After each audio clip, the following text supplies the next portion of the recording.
Hi. I think by now you understood what you're watching. This is 1995, and it's the Madonna video, Bedtime Story, and Bjork wrote the lyrics, and it was directly inspired by Leonora Carrington's work, painting and writing. And my name is Natasha Boas, and I'm an independent curator and scholar. And in 1995, I was totally into Leonora Carrington, and so was Madonna. But I don't know which came first. But I was finishing my dissertation at Yale, and we were comparatists. We were in comparative literature and art history, and heavily imbibed with theory. And my best friend at the time, Wednesday Martin, and I wanted to write a screenplay on Down Below. And my dear friend and colleague, Asti Hirschmann, is here, who will understand this. We were studying Charcot and female hysteria.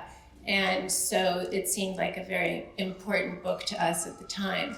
So I wanted to start my talk, which is actually, when Wendi said, please give a talk about contemporary art and Leonora Carrington. So with my apologies to the Carrington deep scholars, I'm going to do a riff on Leonora Carrington and how I see her influencing young artists today. So I'm going to start. So it's called the Leonora Carrington Effect. And what we can learn from Leonora Carrington today. It's true for me, looking as a curator, that Leonora Carrington's vein of surrealism, and I was a surrealist scholar, her particular vein of surrealism really resonates with today's intellectual and affective notes. I consider her, I think about her as extremely generous and generative when it comes to her influence on our generations coming after her. And this includes her writing. We haven't talked a lot about her writing other than Down Below today, but her writing and her pictures. And what we'll see today, what I'm going to do is a kind of a romp through some of my semiotic, my list of terminology and concepts that I think have been attributed to Leonora in all of the scholarly work, because I've imbibed and read as much of the scholarly work as I could find, and as well as her visual work. And what I'm going to do first is throw out a series of concepts and ideas, and then I'm going to show you 4 or 5 contemporary artists, primarily in film, which is why I started with video. It seems to me, and it's something that came to me when I was preparing for this talk, that this relationship between image and text, and again, we were talking about how there are very few female collaborations, the Varro-Carrington relationship. There are also very few artists in general who are great writers and great painters. And this is constantly in my mind when I think about Leonora Carrington and her work. And I think this is a wonderful opportunity. She gives us this opportunity to look at the strange and wonderful ways art history shapes itself across time, place, and the lives of individuals, many of us here today.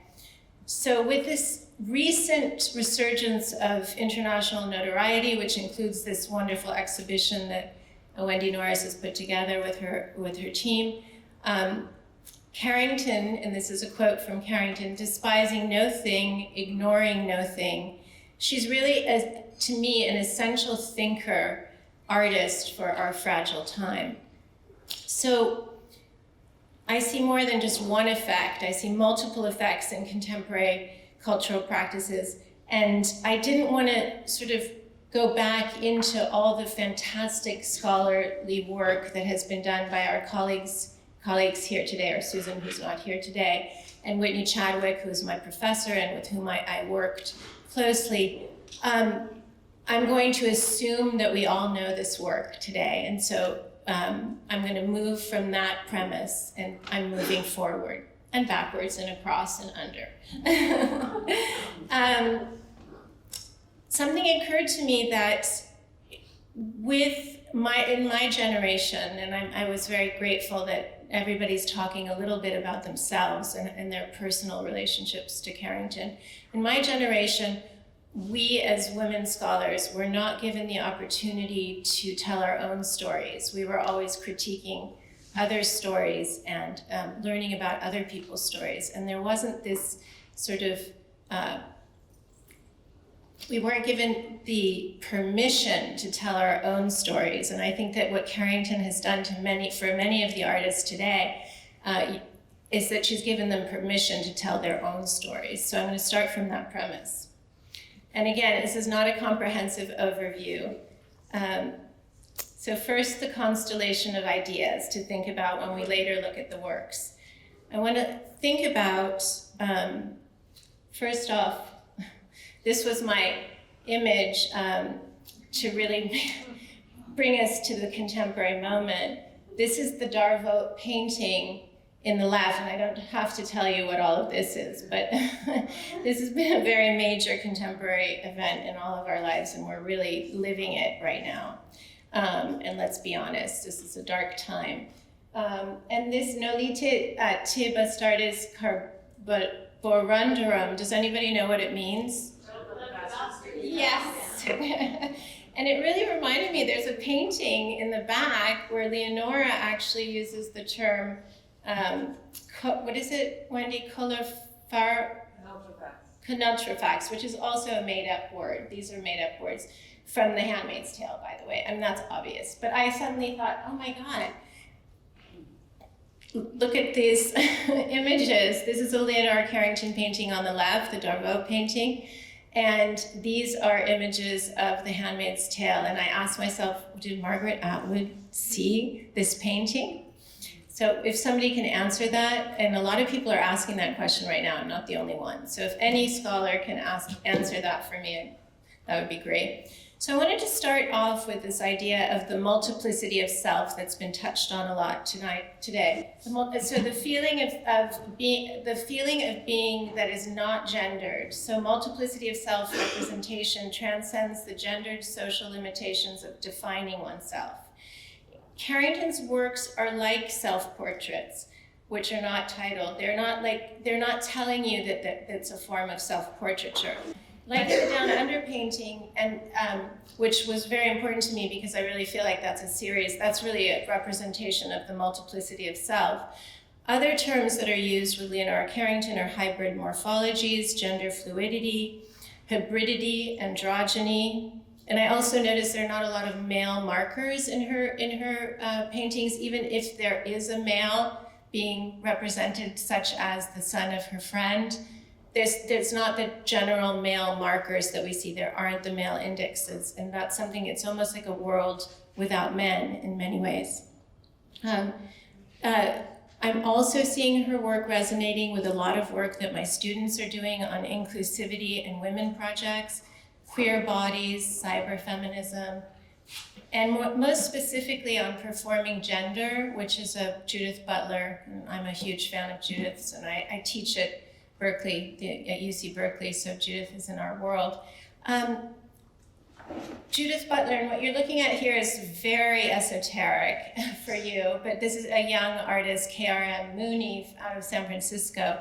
And Mooney works, they work, and I have worked with them and have not used the correct pronouns, and I've started to learn how to do that because it's extremely important. So Mooney really looks at sort of cyber-feminism and the occult, and she was trained as a jeweler. And so what she's having us do, and you can't quite see it here, and the reason I showed it is that I think about this as a hearing trumpet. So getting back to Judith Butler, very quickly, I'm heavy on theory, so I'm going to try to be light on theory. But Judith Butler is our great gender theorist. And even though Carrington created work long before, Butler was being a professor and a world-renowned gender theorist, she was also thinking about this being Carrington. For me, the question of gender is everywhere in her work.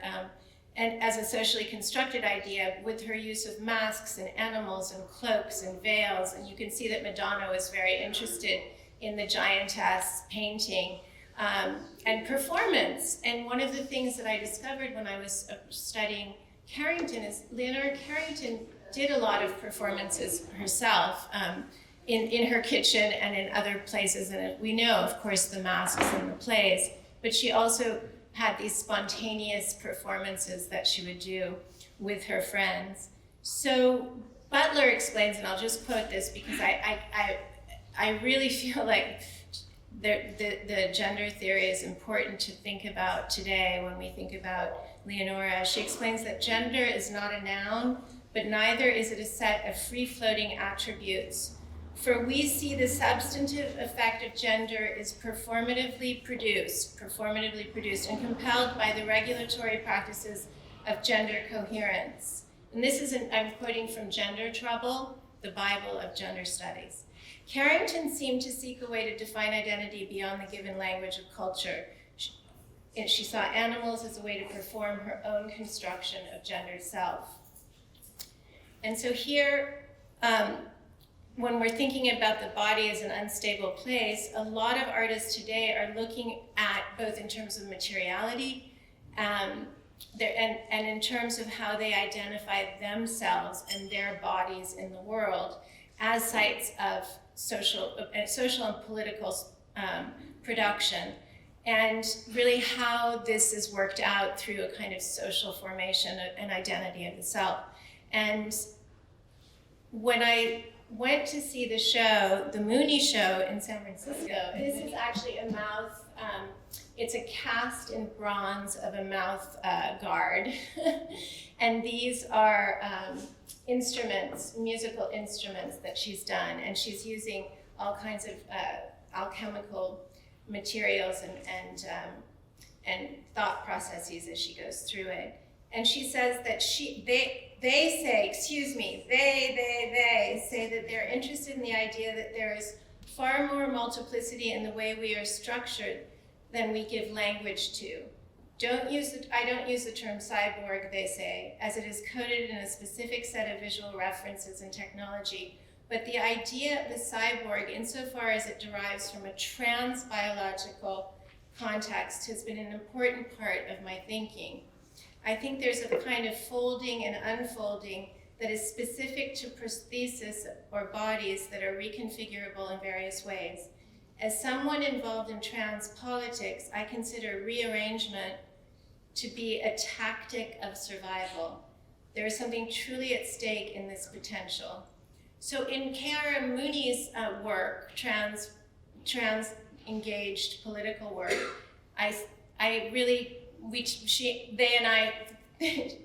we talked, Mooney and I talked, and they said that they were very interested and influenced by Leonora Carrington, so I thought that was very interesting. So I wanted to start with some radical responses to Leonora's work. Other words and concepts that come out of all the readings and the thinking around Leonora Carrington: extraterritorialism, which Carlos spoke about today, interculturality as well, boundaries, which also we had a great with the apartheid and the statelessness, the dissolving boundaries between Western and Latin American art histories, and I know there are a lot of Latin American art historians here.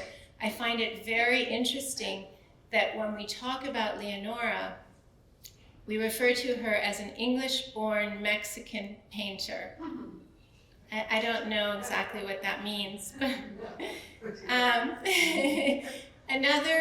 another resonant idea is at the Me Too movement. I think it's really important to think about, especially when we're reading down below, which occurs after a rape that is described to us, a post-traumatic experience, and we talked about trauma this morning. So I've seen many artists, and we'll see a few examples later, who really even, when they're responding to Leonora, they're talking about their own experiences with trauma. Radical inclusivity, new genres, intermedial practices.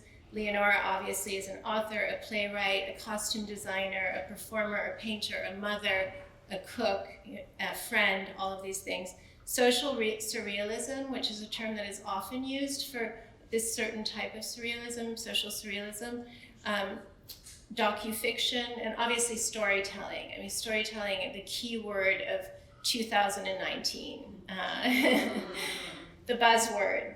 I want to take a minute with autofiction because that's also another buzzword in the literary world today. And I think about Leonora, both her paintings and her writings and her short stories that have just come out. We talked about that. Were reissued only 2 years ago. Autofiction is the way the term is used, is about unstable narrative.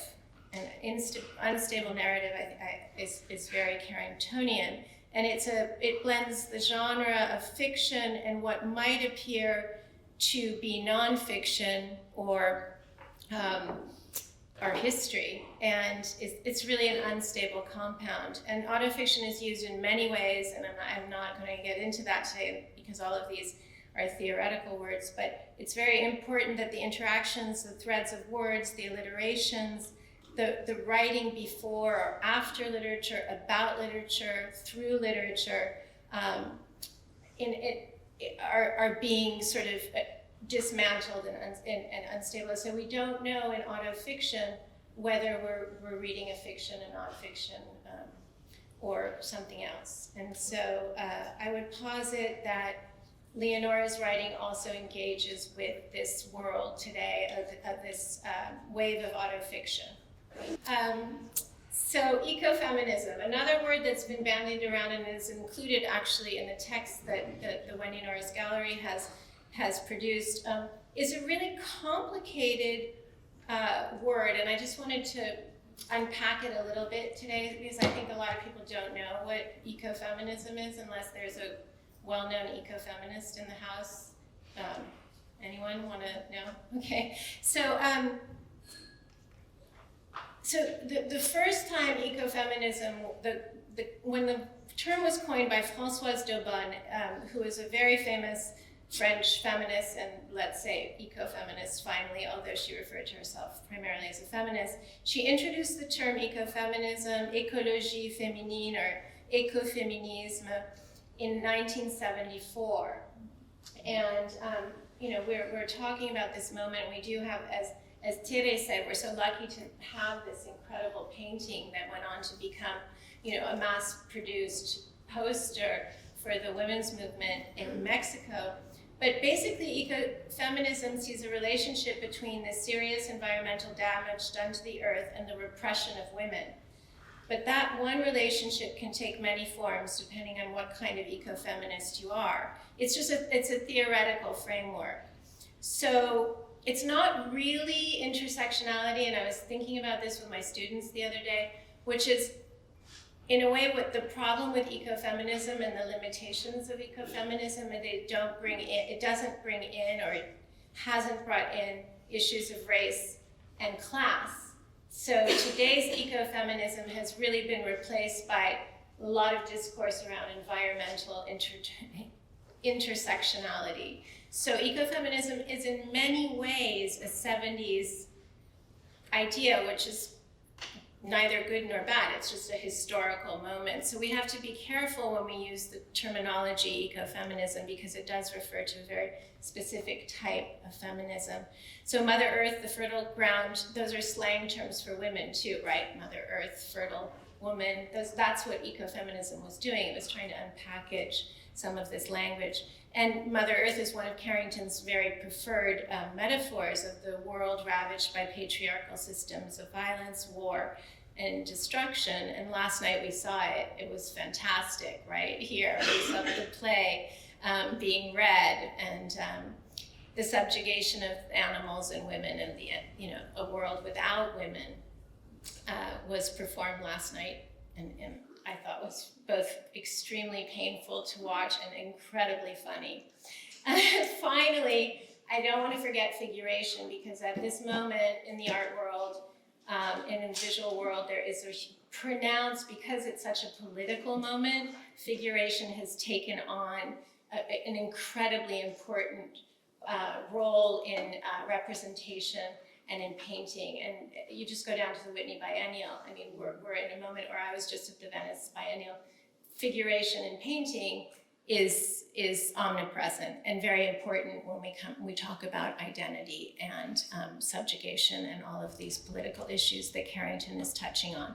So with all that said, keep all those things juggling in your mind as we go through some contemporary art. So this is a student of mine who did a Hearing Trumpet exhibition for her MFA, which I thought was pretty cool. I'm going to show you.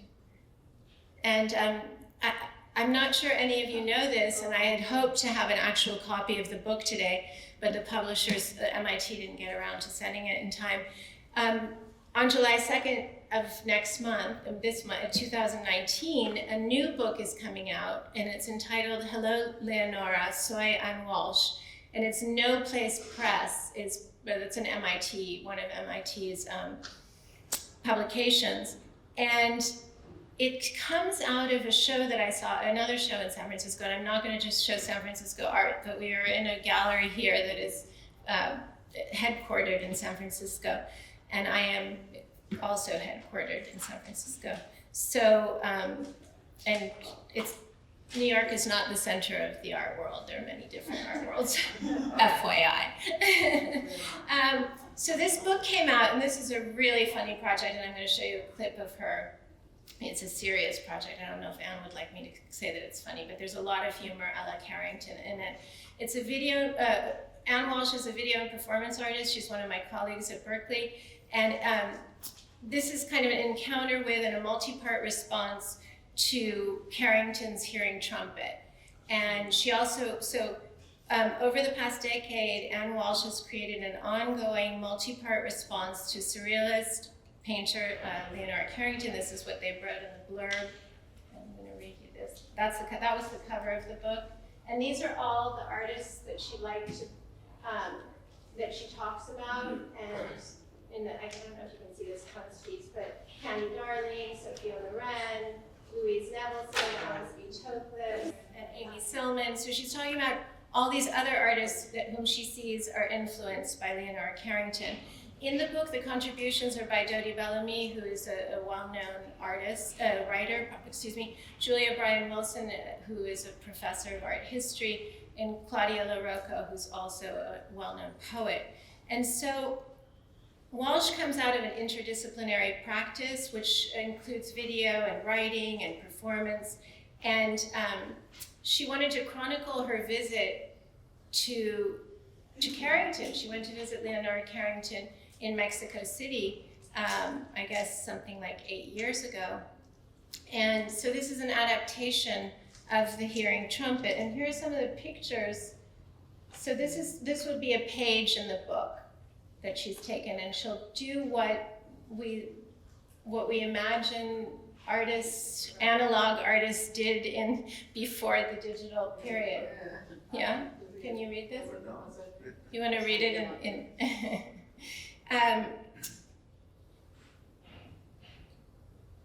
so Apprentice Crone, Freud, menopause, and Anne Walsh explains that really she connected to the Hearing Trumpet because she was going through middle age and menopause, and that she was confused as a beautiful woman going through this transitional time. And Leonora Carrington's work, and especially the Hearing Trumpet, as we know because of what Tere told us about the work, was really important to her. So a lot of what she's inspired by is really the late life, the period of late life for women, when you are a mother and you pass into this next phase of your motherhood. And what I'm going to show you is a video. This is the book, and this was her luggage store show. So again, she uses all kinds of clippings and a lot of humor. And it's, again, all interpretation of trauma and middle age, motherhood, and women. So in this next piece, there she is with Leonora Carrington in Leonora's kitchen, which is so great. And there are other pictures in the book. I'm sorry, I don't have more of them. But there's Leonora feeding Anne in the kitchen. Yeah. So I think it's great that the book is coming out at the time that we're all having this experience with her work. So here we go. Another piece, the Hearing Trumpet on that side, and a fairy tale. She tells a story. The goal is the transformation of society. She's talking about religion and society and rebirth, the experience of rebirth, the possibility of living in communal societies, and all the themes that Tere just talked about between Varro and Carrington are all documented in here, an eco-feminist tale. So I'm going to show you, I'm going to preface this, I'm going to show you a clip from Anne's video. It's called Anthem. And she would sing to her, she used to sing a song to her daughter, and she decided to teach it to this elder, a group of elders at an elder home. And they are going to sing for us. So I don't need to explain to you the relationship with the Hearing Trumpet on this, but there's also that the apprentice crone of the Hearing Trumpet, she felt had to be recreated in a way, and this was like an avatar way. It was a way to understand and tolerate and find humor in the othering of the experience of her own aging. So I think it's a really interesting project. So you can get the book and hang out with it. In the summer of 2016, in advance of the centenary of Carrington's birth, 2017, there was an exhibition of the work of Leonora Carrington's work with a lot of contemporary responses, and it was also the opportunity to, when the Leonora Carrington, the International Avant-Garde book came out, the Manchester University Press book, which is really dense and fantastic, and I loved it, and I read it like voraciously.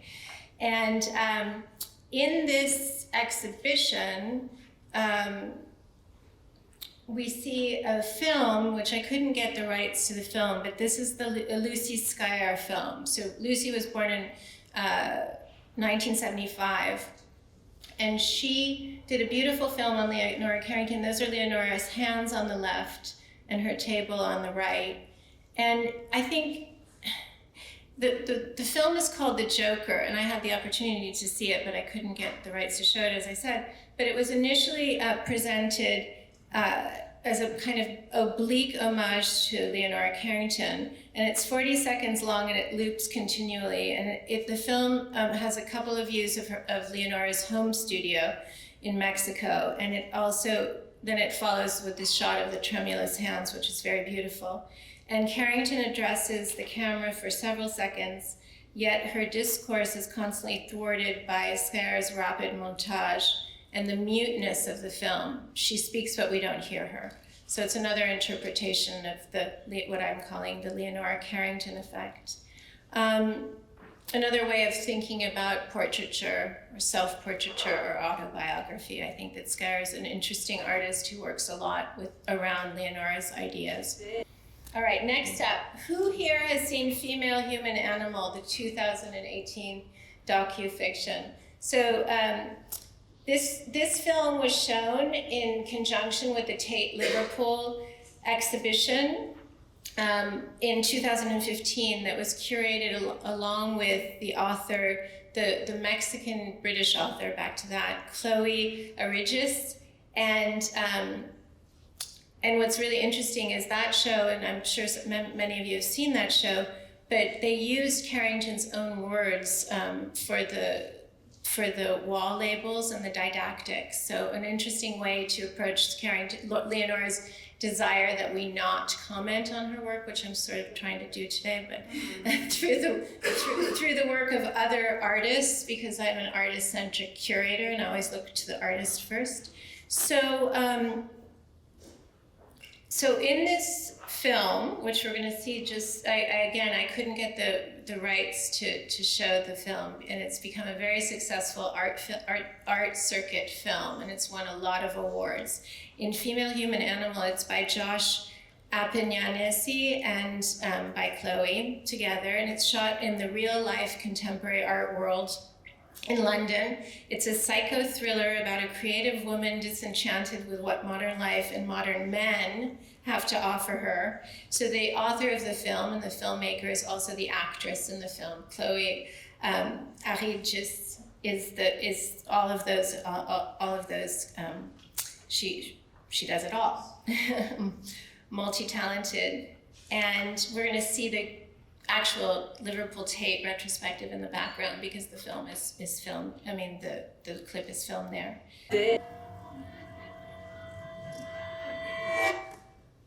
Gotta see that film.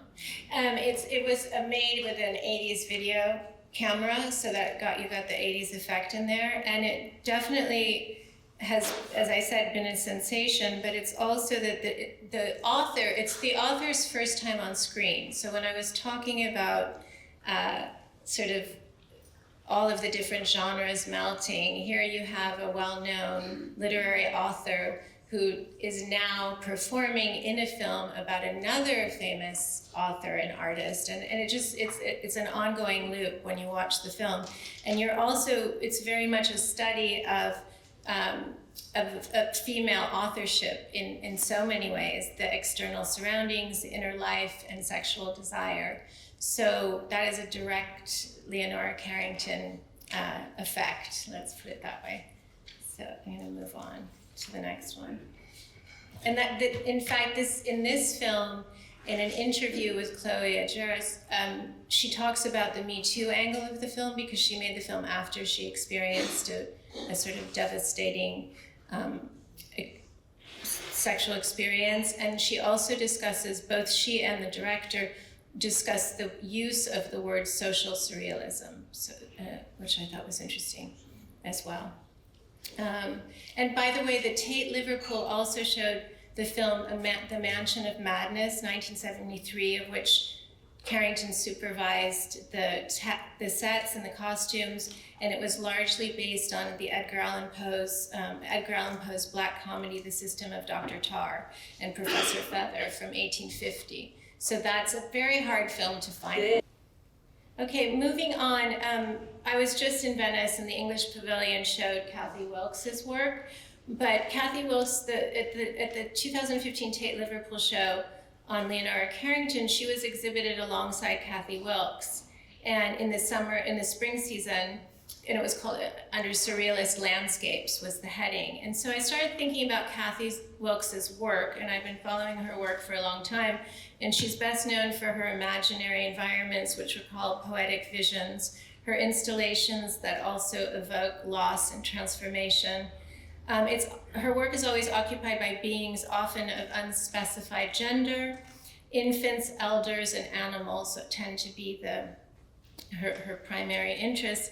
It always includes collections of objects and treasured ingredients accumulated from daily life, including baking parchments, kitchen utensils. Again, all this is resonating with some towels and cups and biscuits and probably a pack of cigarettes here and there for Leonora.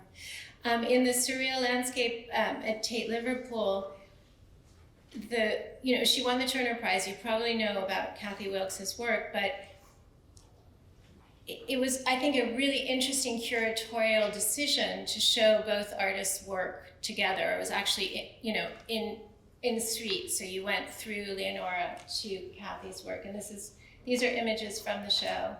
And then this is a snapshot I took with my iPhone in Venice a few weeks ago at the opening of the biennial. It's made me think a lot of Leonora Carrington, especially the story of the last egg. Moving on to the next project and the next artist, and there's a sort of with Katy Wilkes, there's a foreboding and sort of engrossing and disturbing subject matter that also resonated. So this next one, I don't know if you're familiar with Lena Dunham and Girls, the TV show.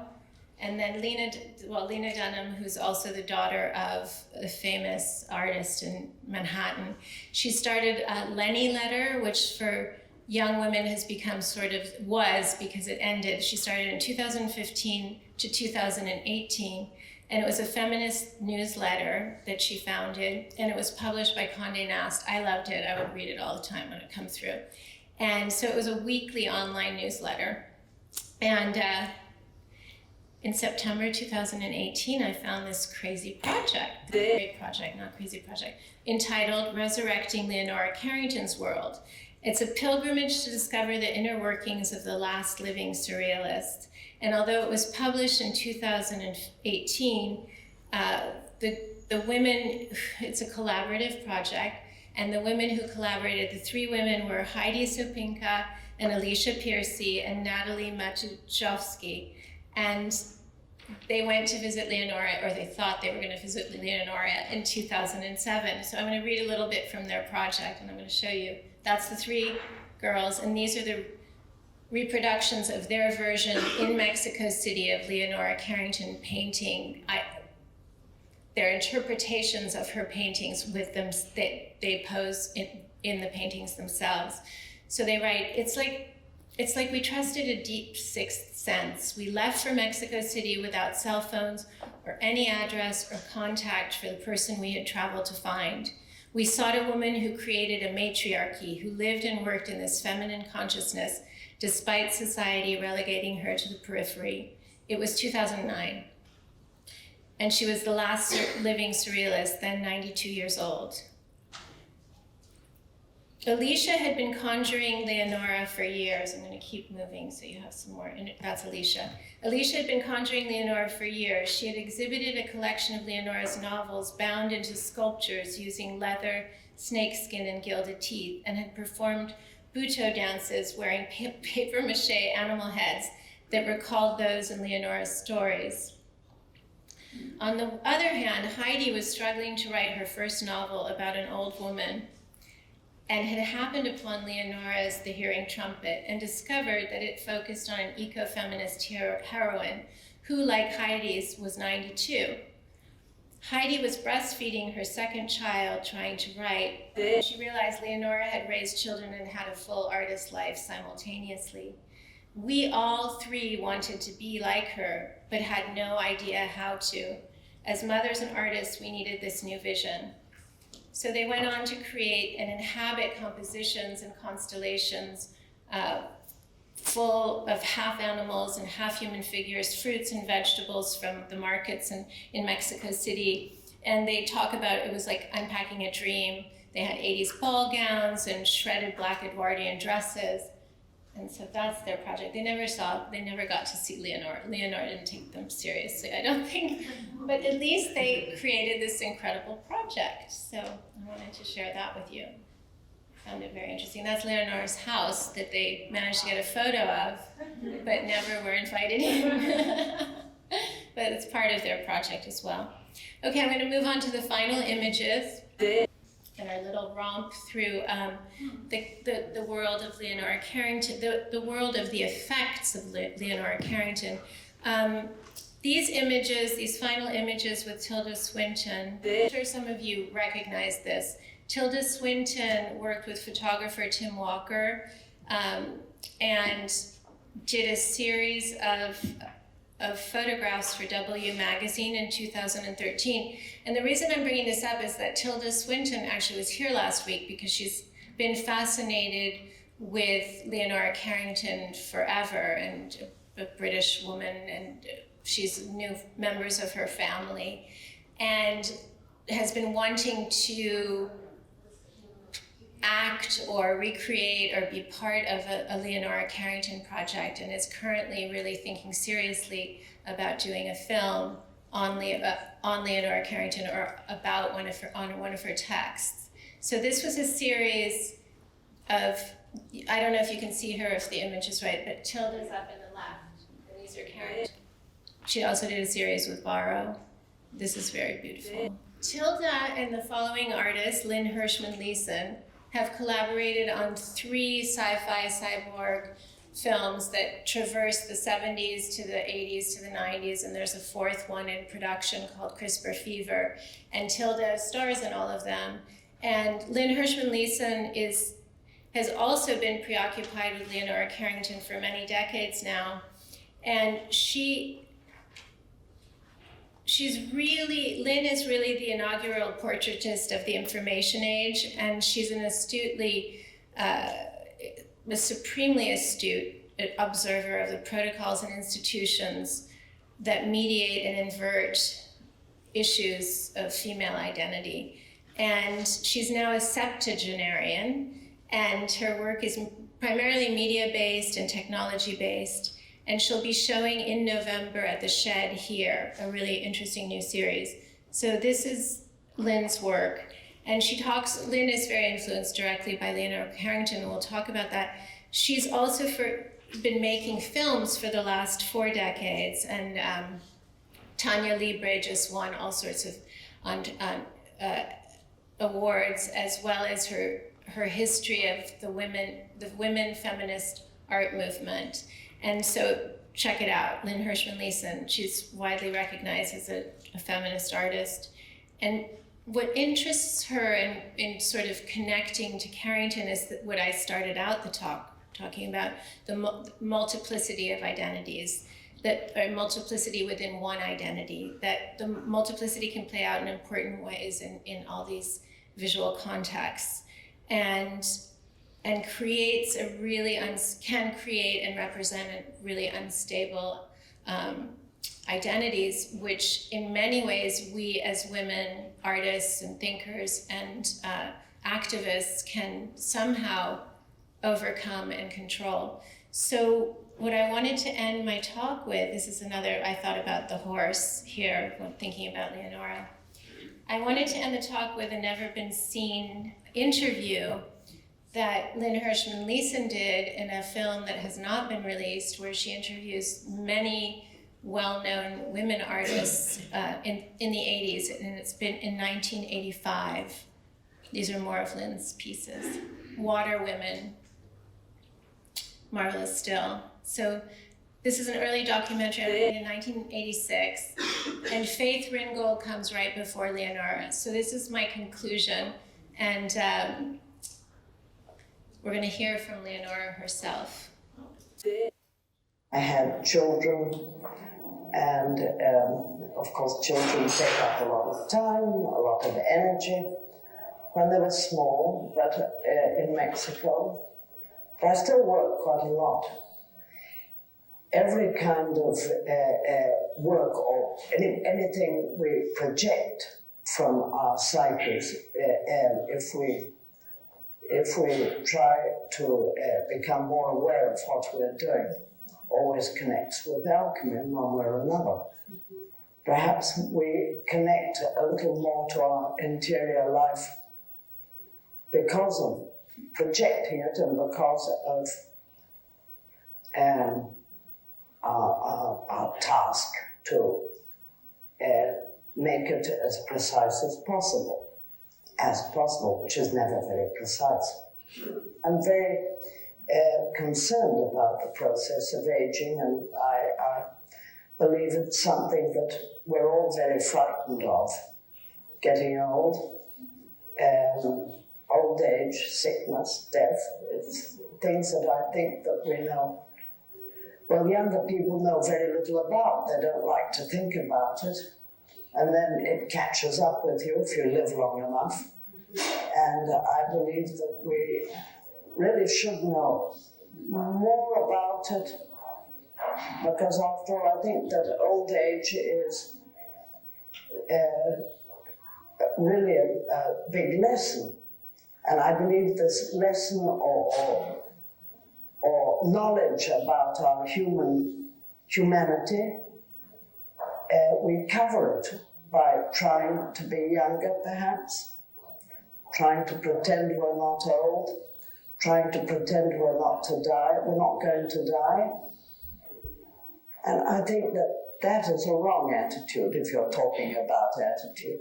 I could try and face my own old age and perhaps project that as accurately as I could. Okay, well, thank you.